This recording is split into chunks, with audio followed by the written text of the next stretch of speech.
Hi, Mystery Recapped here. Today, I'm going to explain a thriller drama film called Monolith.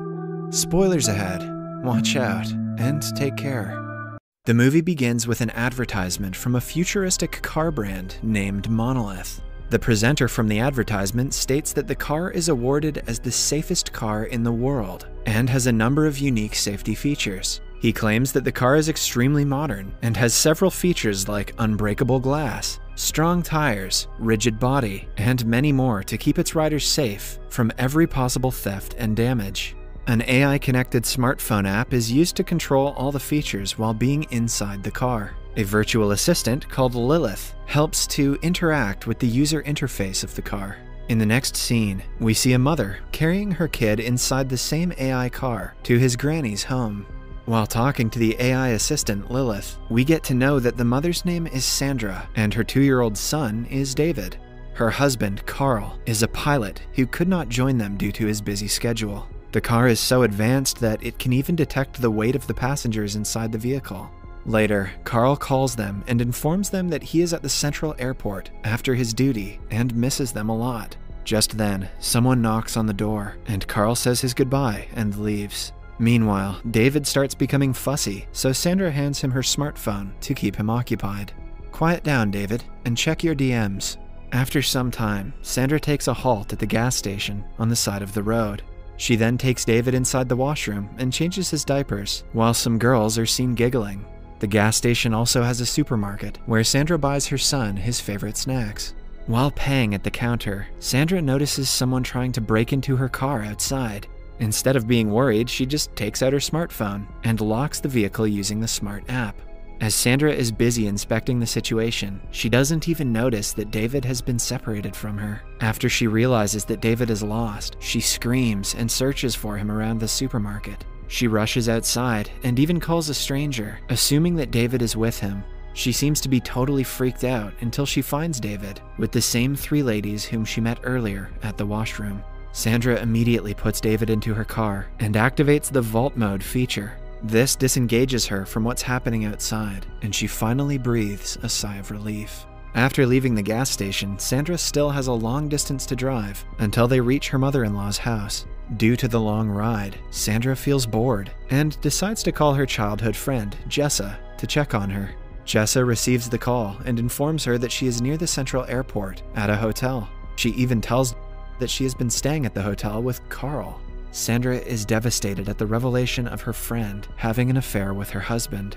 She becomes so frustrated that she does not even bother to enter her mother-in-law's house after reaching the entrance. She continues calling Carl, but he doesn't pick up and pretends to be busy. Fed up with the lies, Sandra decides to take matters into her own hands and hence sets her journey to find Carl at the central airport in Los Angeles. On her way, a board shows that the distance to Los Angeles is about 320 miles. After a while, Lilith, the smart AI, mentions that a serious accident has taken place on the main highway, which will slow them down. She then suggests Sandra take the bypass road, which will save them a lot of time. However, the AI also mentions that the route is deserted and barely has any passengers. Sandra, who is adamant on confronting her husband, does not think twice and takes the alternative route. Later, it gets dark, and Sandra starts to feel difficulty in driving the car. The fog on the way also intensifies, which affects her vision of the road in front of her. On her way, she finds no human settlements or any other vehicles. However, she finds an electrical substation located in the middle of nowhere. She glances over the place but soon drives away. The place is so deserted that the only beings present there are wild animals. Suddenly, a nervous Sandra loses her focus and crashes into a deer which was trying to cross the road. Because of the collision, David starts crying, and like always, Sandra hands over her smartphone to calm him down. "Here, David, catch up on your dank memes." She then immediately gets out to check on the animal, but it appears to be almost dead. The deer is stuck below the front part of the car, and because of it, Sandra is unable to move her car ahead. As Sandra is trying to figure out the situation, she forgets that she has left David alone in the car. Meanwhile, as David is playing with the cell phone, he accidentally opens the AI car app. He moves his finger around the opened app and without Sandra's notice, activates the vault feature of the car. This feature protects the passengers inside from all kinds of disturbances and danger. Sandra realizes the gravity of the situation and tries her best to open the door, but it's already too late. As Sandra is locked outside the car, she tries her best to make the 2-year-old David switch off the vault mode, but he doesn't understand a word and simply keeps on playing with the phone. Later, Sandra panics and starts shouting at the little kid, which startles him, and he drops the smartphone under his seat. Here, Sandra gets to know that the monolith car's features are not just an advertisement, but it also performs in reality. Even when Sandra tries to break the glass with a rock, not a single scratch can be seen on the window glass.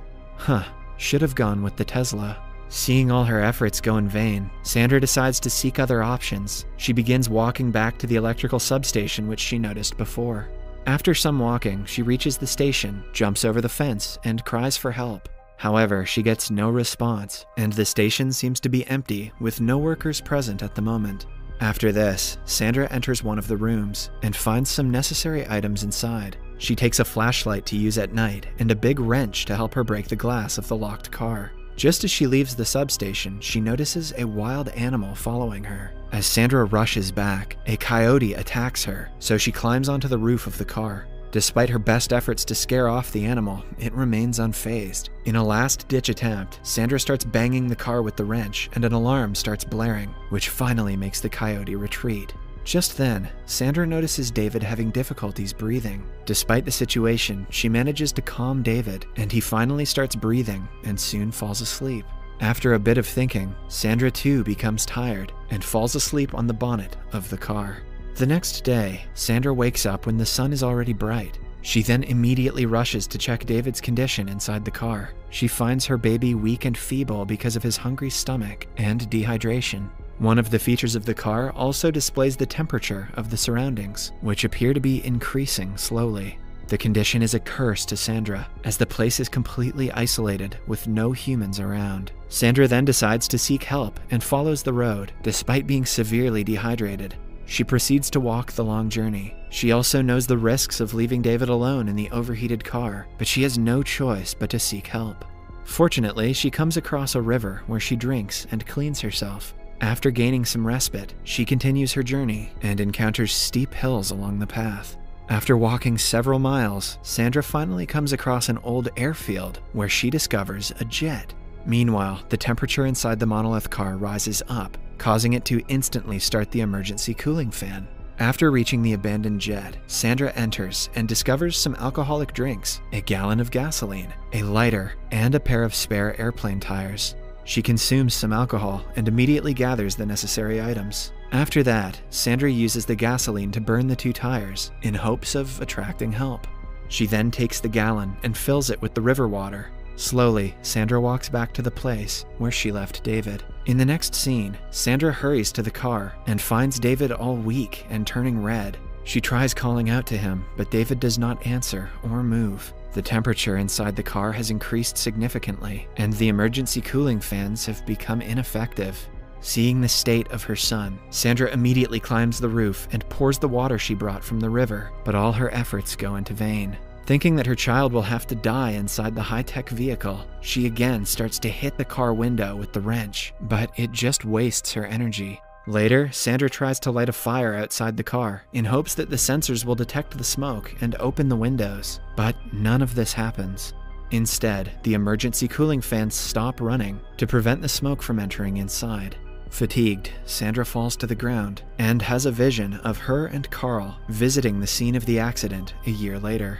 There, she realizes her mistakes and still blames Carl for David's death. After some time, she wakes up to a noise and finds it all to be her dream. To make the situation worse, the coyote from last night again appears in front of her. Sandra decides to hide from it and tries to climb on the roof of the car, but as the car's temperature is extremely high, she can't stay there and instead slides below the car. There, the coyote bites her leg, and this is when Sandra realizes that it is the deer that the coyote is after.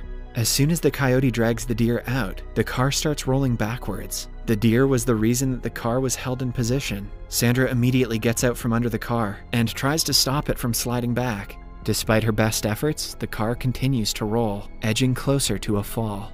However, a small chunk of rock obstructs the car and it finally stops. As Sandra stares from the cliff, she remembers the cartoon she saw earlier at the gas station, where the diamond was obtained after the safe was broken. She then thinks of pushing the car down to unlock the doors. Sandra is well aware of the fact that her plans might have consequences, but she is left with no other choice and decides to go with it.